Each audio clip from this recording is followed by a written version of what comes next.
Real-time strategy games dominated PC gaming in the late 90s. Epic series like Command & Conquer and StarCraft had their first titles in this era. Most of these games came with big boxes with maps, strategy guides and other collectibles. As you can see, I've got quite a few here to show you. As well as esports legends, there are some hidden gems as well.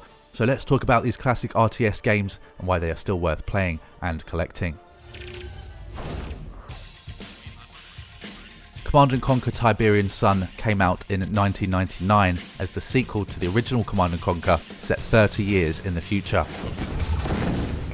Westwood Studios were just coming off Red Alert, which was a massive hit, and although very delayed, the game delivered a ton of upgrades over the previous titles. It's a light show, alright.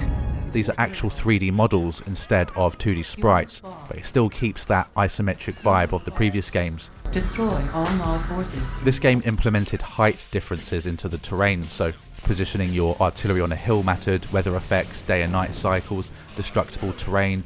Tiberian Sun had features that most RTSs wouldn't revisit for years. And the faction upgrades were designed very well too. The GDI had mechs and railguns, Nod had stealth tanks, cyborgs and underground bases, and then you also had a third faction which was the Forgotten Tiberian mutants, who showed up in the campaign and added a whole layer of moral complexity the series hadn't touched on before.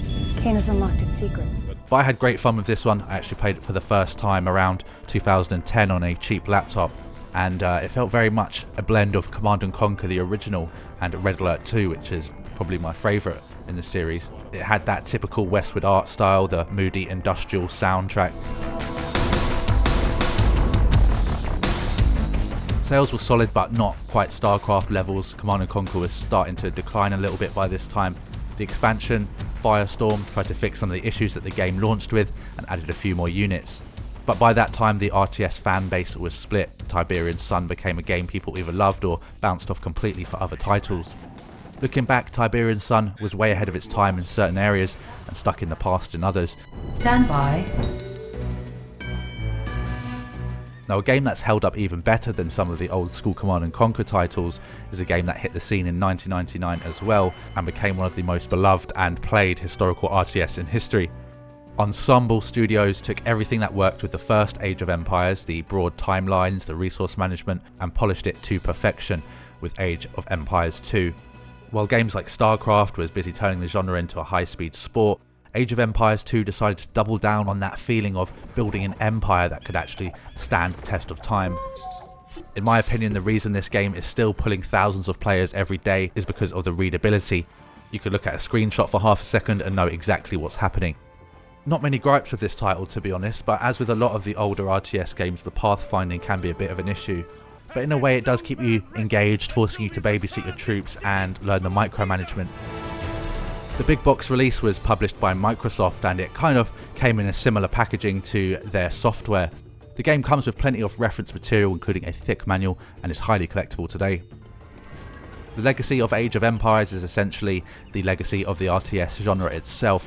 It survived the dark ages of the 2010s when everyone was playing MOBA games, and it proved that players still want to play real-time strategy. If you haven't played it recently, the newest title and the remastered versions are still great, and the campaigns are still quite a good way to learn actual history, even if they do take a few creative liberties. This game is legendary and is definitely worth playing and collecting for historical purposes. Now, while every other developer in the 90s was stuck thinking in 2 dimensions, Relic Entertainment decided to do something extremely ambitious and make what was essentially a fully 3-dimensional space RTS. Homeworld was a strategy game, but it was also a technical achievement. It took the RTS genre into true 3D space, where flanking didn't just mean coming in from the sides, but delivering death from below and above. Strike group to battle position. The game had a great story too, following the Kushan, an exiled race travelling through the stars to find their ancestral home.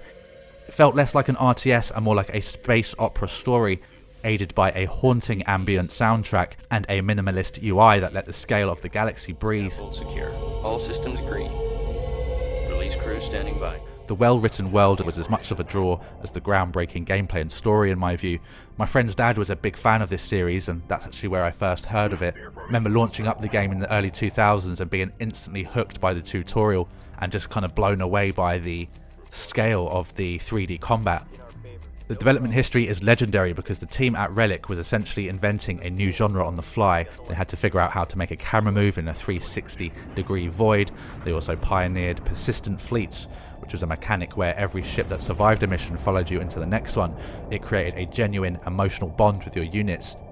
You didn't just lose your resources, you lost a veteran crew that could have been with you since the beginning. It made the stakes feel personal in a way that StarCraft or Command & Conquer never quite managed, but other strategy games like Jagged Alliance 2 perfected. Homeworld 3 came out a few years back and I finished it at the time. It was quite a fun game actually while it lasted, but it was a fragment of what it should have been. But the series did hit its stride with Homeworld Cataclysm, which was a standalone sequel. Wall, formation set. Ready. Cataclysm remains a fan favourite dark horse. It shifted the perspective to the working class miners of Killith. If you go back to play the original Homeworld today, specifically the remastered collection, you'll find the game still has a quite futuristic feel. It's a journey through space that reminds us that sometimes the best ways to move a genre forward is to change the perspective. This comm system seems to be holding up. The next game I spent tons of hours messing around in back in the day, and that is KKND, or Crush, Kill and Destroy. This one dropped in 1997 when the RTS gold rush was at its peak and was made by an Australian team over at Melbourne House. As I say, I had a blast with this one. It was loud, it was very 90s edgy. The game pitted the survivors, who are humans who hid underground, against the evolved, who are mutants who stayed on the surface and started riding giant crabs. We've lost contact with the original defense party to the south. Gameplay wise, it didn't reinvent the wheel, it just provided an exciting visual experience and setting that other games weren't doing at the time. The history of KKND is a classic case of B-movie video game. It was released during that brief window where every game and movie developer was making everything look as grimy as possible. Interestingly, it was one of the few games that actually challenged the Command & Conquer throne in terms of raw sales, at least in Europe and Australia. In my opinion, KKND was the ultimate guilty pleasure RTS. It's not balanced, it's not fair, but there's a specific kind of joy in seeing a giant mutant scorpion melt a squad of infantry. Looking back, this game represents an era of experimentation that we've lost. Today, RTS games are either hyper-competitive esports or polished indie throwbacks. KKND was just a weird and unique game. It had a heavy metal aesthetic that felt like a 2D precursor to games like Mad Max and Fallout. It's a fantastic relic. The big box releases are extremely well made with this shiny sort of embossed effect, and they're actually a lot rarer than you think. Definitely one that's worth picking up. An innovative game in the RTS genre is Total Annihilation. This one changed the landscape in terms of scope and visuals. This wasn't a Command & Conquer clone, it was a technical powerhouse that introduced true 3D units and terrain. This game gave you a genuine ballistic advantage. Projectiles were physical objects that could miss, hit a tree, or even accidentally take out one of your own units if they got in the way. It felt like a simulation of war rather than a digital board game. The history of its development is inseparable from Chris Taylor, the visionary who wanted to move away from the babysitting style of RTS. He hated the idea of constantly clicking on gold mines, so he gave us a streaming economy. The engine was so ahead of its time that it could handle massive naval battles, air raids and land assaults, all happening simultaneously across huge map sizes. When the developers' cave dog went under, the specific DNA of the massive scale and physics-based combat nearly vanished. Games like Supreme Commander eventually picked up the torch, giving us that incredible strategic zoom, but many fans still swear by the original's gritty industrial aesthetic. The unit variety was also staggering here. This is truly one of the greats and a bit of a cult classic. The RTS fans who lean towards Total Annihilation over other games like Age of Empires and Command & Conquer swear by this game.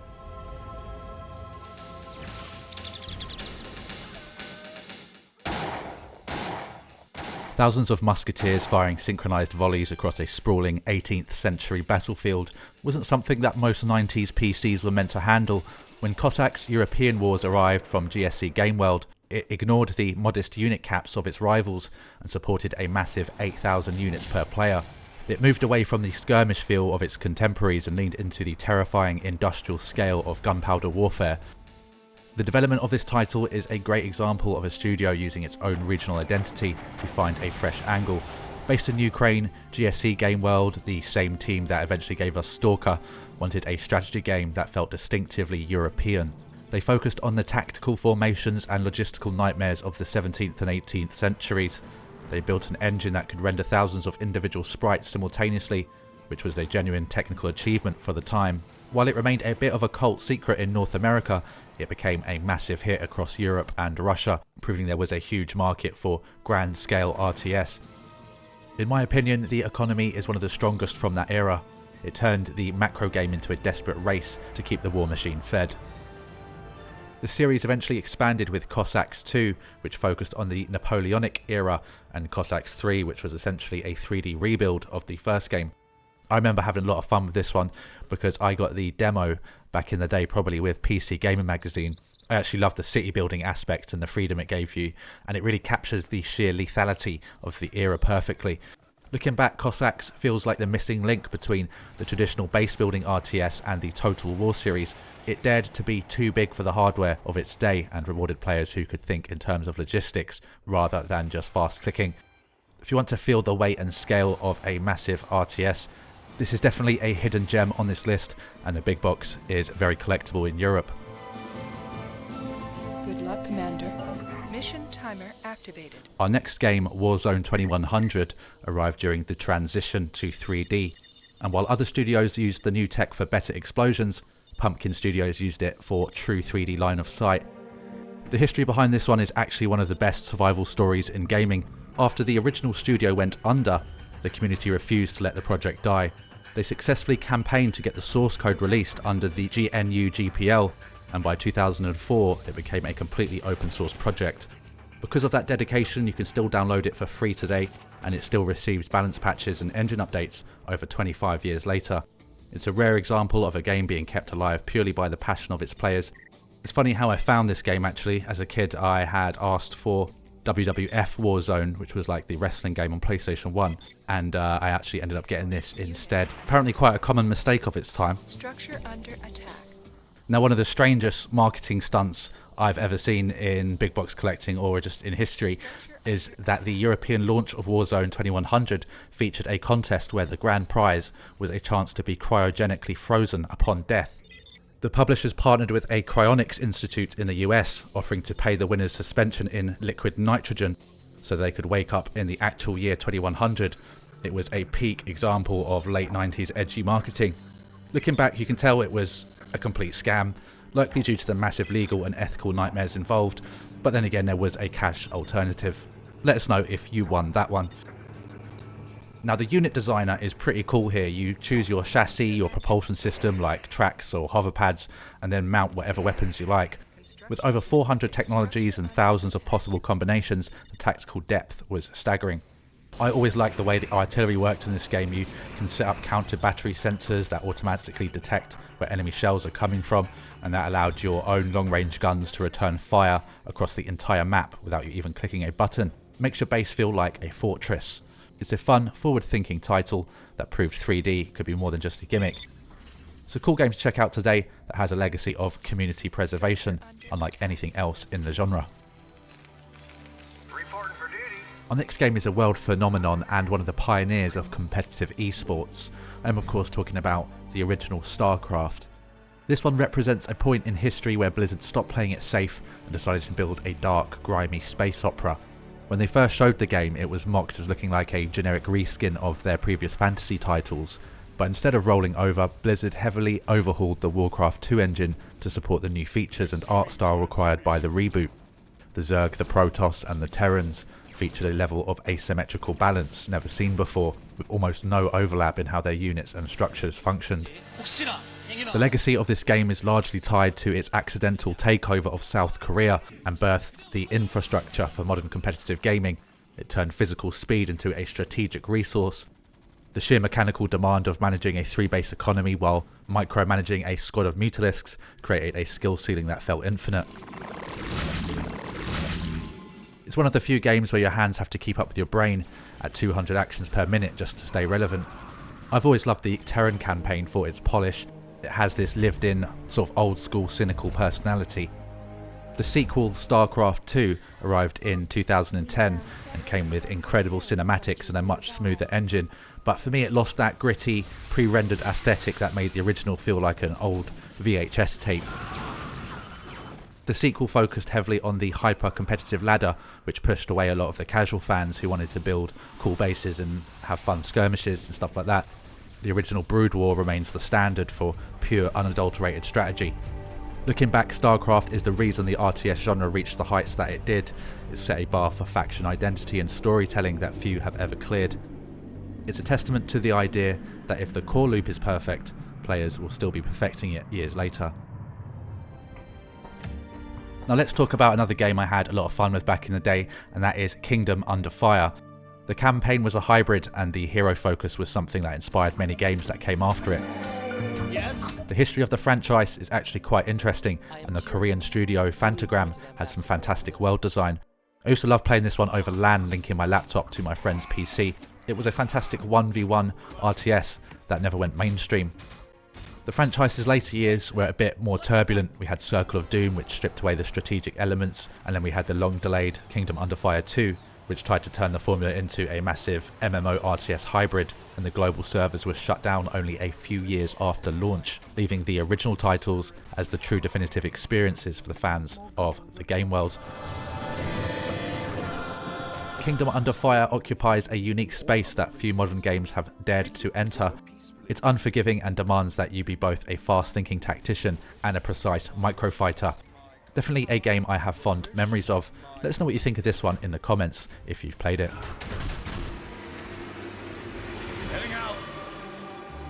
Building a base on the surface was only half the battle in our next game. In Earth 2150, the real war happened in the tunnels you dug beneath it. While other developers were still perfecting 3D visuals, Reality Pump used the technology to make the ground itself a tactical tool.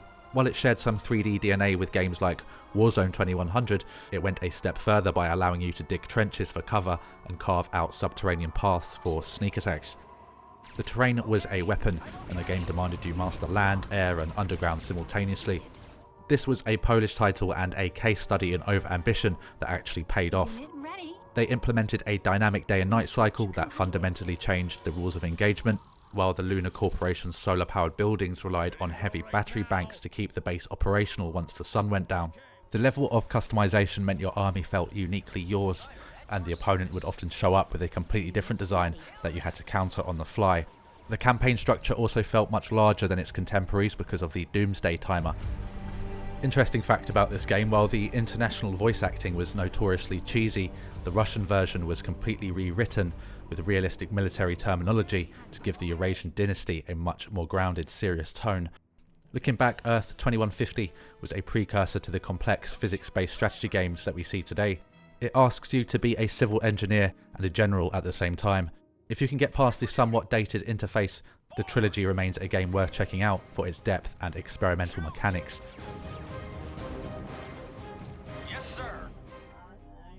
Our next game moved the war to the bottom of the ocean and forced you to think in 3 dimensions. This one came from a small Australian team swinging for the fences. Ellipse Studios gave you 5 distinct depth levels to exploit.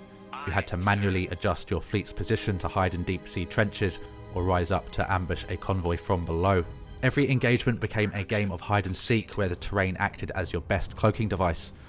They built an engine that handled 3D landscapes and transparency effects better than most big budget studios at the time. Submarine production complete. While the humans hunt for oxygen, metal and gold, the alien silicons focus on extracting silicon directly from the seafloor.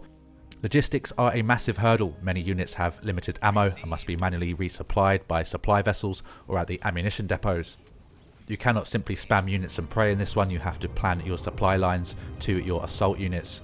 The atmosphere for this one sticks with you long after the game ends. The campaign is famously difficult, often requiring you to capture research centres under heavy fire without any hand-holding. It's a slow burn strategy game that rewards patience and positioning. Submarine Titans is a very unique game. It feels clunky today and the UI takes up half of the screen, but the verticality adds a layer of genuine tactical depth. Definitely one that is worth playing and collecting. Let us know if you've heard of this one. Next is a game that is probably not worth replaying but has a cool historical story which I'd like to share with you. Conquest Earth launched in 1997 and was published by Eidos Interactive. It was one of the most notorious RTS games ever made. This is a game that tried to be different, tried to innovate, but failed spectacularly.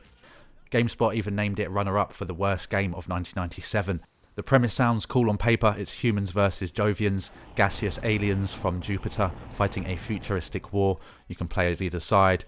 The game tried to innovate in a picture-in-picture view system that let you monitor 3 different locations at once, kind of like a TV broadcast, something I always thought was a pretty cool idea with RTS, but unfortunately in 1997 it wasn't really implemented how it should be. There was no traditional fog of war here. Instead, both sides used fog generators that pump out toxic smog to obscure parts of the map. You could also take direct control of any unit or delegate them to commanders. The game came in its classic ADOS-style big box, probably a trapezoid version in the US. The interface was a mess. While the game actually did include a mini-map, it was buried in a separate sub-menu rather than being on the main HUD, making navigation a complete nightmare. Critics destroyed the game. They said it tried to do too much and ended up being a janky, overcomplicated mess that didn't distinguish itself from Command & Conquer clones. Conquest Earth is a cautionary tale. Innovation is great, but if the core gameplay doesn't work, it doesn't matter how cool your ideas are. The game is remembered today as one of the worst RTS games of the 90s, a reminder that not every game from the Golden Age was a winner.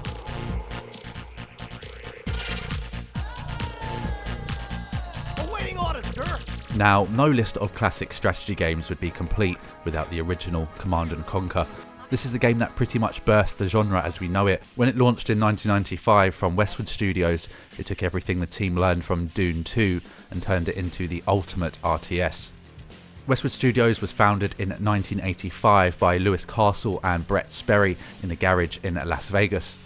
After their success of Dune in 1992, Westwood decided to create an original IP.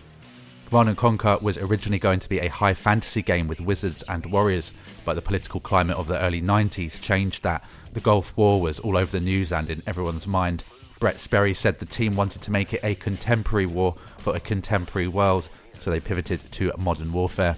The story is set in a near future where a mysterious alien substance called Tiberian starts appearing on Earth. It's a crystalline resource that sucks nutrients from the ground and forms valuable crystals. Tiberium holdings now account for almost half of the world's known supply, giving the quasi-terrorist group incredible leverage in the London Gold Exchange. On the domestic side, 2 factions emerged: the Global Defense Initiative, the GDI, and the Brotherhood of Nod, a quasi-state revolutionary cult led by the enigmatic Kane. Kane is played by Joseph D. Cousin, a Westwood employee who was originally just doing a test video for the VQA format. The role stuck, and he became the face of the franchise. C&C introduced live action full motion video cutscenes between missions. Most of the cast, in fact, were Westwood employees, which was great because it gave the game a sort of B-movie charm. The cutscenes advanced the story and gave mission briefings, and they became a signature of the series. The gameplay was pure RTS. You harvest Tiberium, build bases, train units, and destroy the enemy. The game's 2 factions had asymmetrical units and playstyles. GDI had heavy armor and power weapons, while Nod had faster, cheaper units and relied on guerrilla tactics and stealth. The multiplayer was one of the most groundbreaking parts of this game. Every box came with 2 CDs as well, so you could play with a friend. Westwood even advertised it with the slogan, "A second copy, so you and your friend can destroy each other." Frank Klepacki composed the music and is legendary. Industrial metal, heavy guitar riffs, and bombastic rock tracks. The soundtrack defined the series and influenced every RTS that followed. In June 2020, Electronic Arts released the Command & Conquer Remastered Collection, developed by Petroglyph Games, a studio founded by former Westwood developers. The remaster includes both Command & Conquer and Red Alert, with all expansion packs, fully rebuilt in 4K with remastered graphics, upscaled FMV cutscenes, and over 7 hours of remastered music by Frank Klepacki. Unit ready building. Critics called it one of the best modernization efforts ever made, faithful to the original, but with features bringing it up to date. The game was one of the biggest hits of the 90s, and it spawned a massive franchise. Sadly, Westwood Studios was acquired by Electronic Arts in 1998 for $122.5 million, and the studio was eventually shut down in 2003, and we all know what happened to the franchise after that. They had one successful game with Command & Conquer Generals, and then it went down the EA gutter. But Command & Conquer's legacy lives on, and it's the RTS that showed the world how the genre should be done. 25 years later, it still holds up, especially if you're playing the remastered version. Definitely one to play and collect.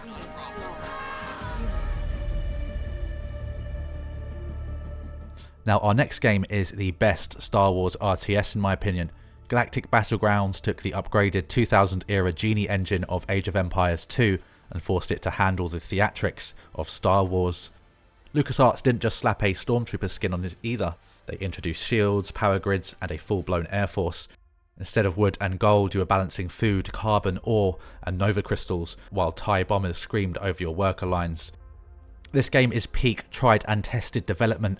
LucasArts licensed the tech directly from Ensemble Studios. It resulted in one of the most stable and readable RTS games of its era, even if critics at the time thought the 2D sprites looked a bit dated compared to the emerging 3D trend. In my opinion, the faction diversity is where the game matches its medieval cousin. It captured the combined arms feel of the movies perfectly, even when the balancing was a total mess. I've always loved the campaign for how it treated the lore with respect. You were leading Wookiee uprisings on Kashyyyk, or managing the logistics of the Naboo blockade. Between the Expanding Fronts mod and the Steam version, it's still incredibly easy to jump into today. The original big box is a great find for collectors in the US, and it's definitely worth picking up if you are a diehard RTS or Star Wars fan. I am the Regulator. Check out our next video about isometric RPGs that time forgot, and I will see you in the next one.